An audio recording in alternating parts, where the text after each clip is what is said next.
Le président de Système U est mon invité dans Les Échos ce matin.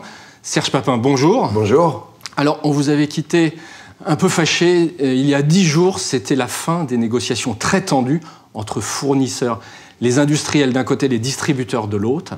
Vous aviez eu des mots très durs, hein, le bal des hypocrites, je vous cite, c'est consternant, vous aviez dit. Est-ce qu'on n'arrivera jamais à sortir de cette guerre des prix ? Ou est-ce que vous pensez que les choses pourront changer à l'avenir ? Alors je pense qu'elles vont changer. Je pense qu'on a vécu la dernière année pas meilleure que les autres, où en effet il y a eu une grosse tension. Hein, on pourrait dire, la dernière fois vécu de cette façon-là. Alors, une bonne nouvelle, quand même, à la sortie de ces négos, c'est que tout le secteur laitier, et je crois pouvoir parler pour l'ensemble du métier, pas que pour Système U, il y a eu une inflation. Ce qui veut dire que les agriculteurs, producteurs de lait, en principe, doivent avoir une amélioration du prix par rapport aux négociations. Hein.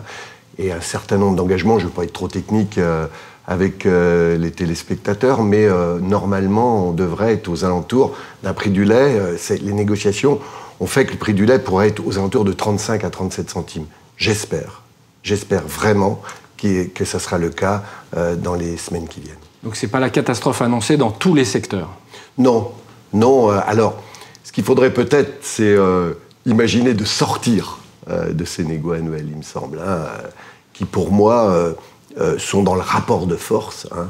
Je note que le président de la République, dans son discours du 11 octobre à Rungis, en a parlé. Et je note que ça a dû se perdre dans les méandres. C'est pas prévu dans la suite des états généraux de l'alimentation au niveau réglementaire. Non, ça serait la vraie belle réforme, c'est-à-dire sortir de ce rapport de force annuel qui met de la tension sur toute la filière pour justement aller vers une réconciliation entre production, transformation, distribution et consommation. Faire en sorte qu'il y ait un dialogue permanent et non pas un affrontement annuel qui crée de la tension qui est contre-productive. On discuterait tout au long de l'année. On discuterait tout au long de l'année et en mettant les choses en perspective de manière pluriannuelle. À ce moment-là, ça change tout. Ça changerait tout.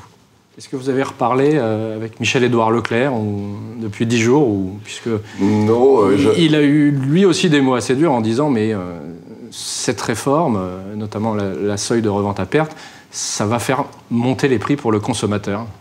L'idée de sortir de ce fameux seuil de revente à perte, c'est de sortir de la péréquation infernale, qui fait que les produits les plus connus sont subventionnés, hein, il faut le dire comme ça, par le jeu de la compensation des marges, c'est-à-dire les produits issus des filières agricoles, qui sont moins connus que ceux du marketing ou de la communication, sont vendus ou trop cher ou avec trop de marge.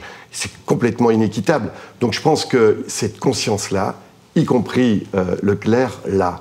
Et donc le seuil de revente à perte qui va être déverrouillé à hauteur de 10%, ce qui va faire que mécaniquement, les produits qui sont aujourd'hui vendus en dessous de 10% vont augmenter à due proportion, eh ben, ça dilué, si je puis dire, sur l'ensemble des ventes alimentaires, ça devrait faire une hausse de 0,50 maximum sur l'ensemble.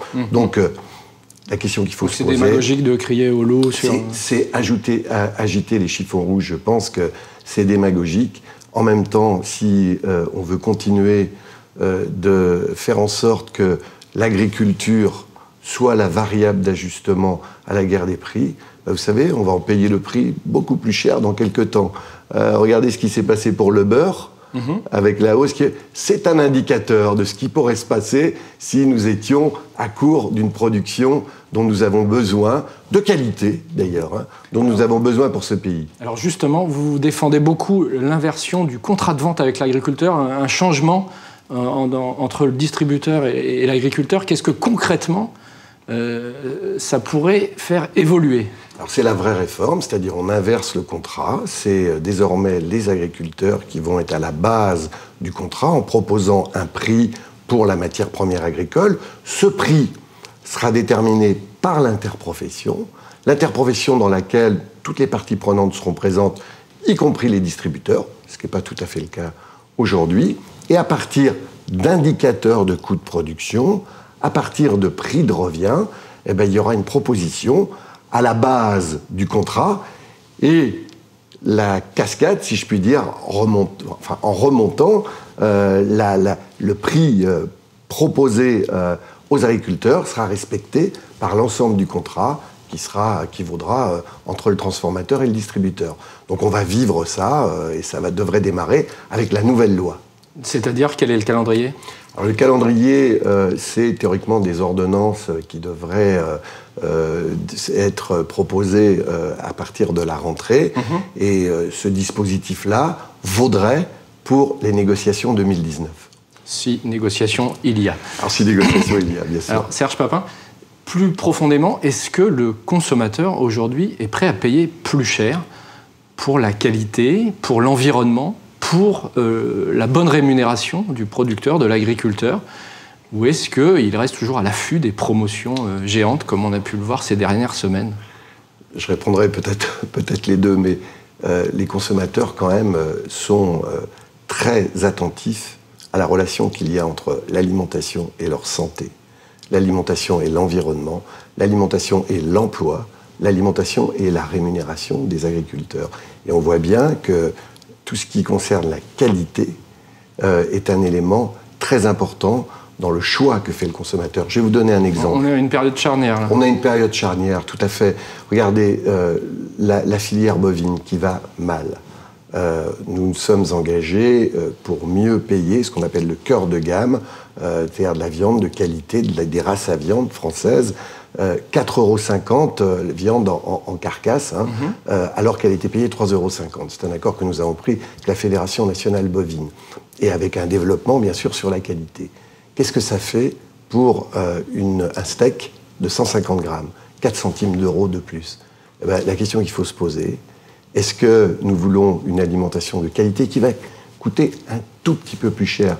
Il vaut mieux encourager nos concitoyens à manger mieux, plutôt que manger plus, mais manger des choses de meilleure qualité, parce que l'alimentation est au cœur de la vie, et c'est ça l'enjeu. Et il faut revenir à des produits qui soient sains et qui soient bien rémunérés, et tout le monde, vous verrez que tout le monde se portera beaucoup mieux. Ça ne veut pas dire que les prix doivent augmenter d'une manière inconsidérée. Non, mais on doit aller vers un prix responsable et non pas un prix prédateur. C'est aussi l'avenir pour le modèle du supermarché ou de l'hypermarché qui pose question aujourd'hui ? Oui, alors en fait, le supermarché ou l'hypermarché, il ne fait que s'adapter à la société française. Vous savez, le commerce, au fond, il n'invente pas grand-chose, il s'adapte à son époque. Et l'époque est en train de changer, la France est en train de s'urbaniser, il y a 22 métropoles qui structurent la société française. Ça veut dire que demain, tout l'enjeu, c'est l'implantation dans ces métropoles, c'est la proximité d'une certaine manière. Donc les magasins vont être d'une taille plus restreinte et probablement au cœur des villes. Ça va être ça l'enjeu pour les 10 ans qui viennent. Serge Papin, merci d'avoir été notre invité ce matin sur Les Échos. Bonne journée.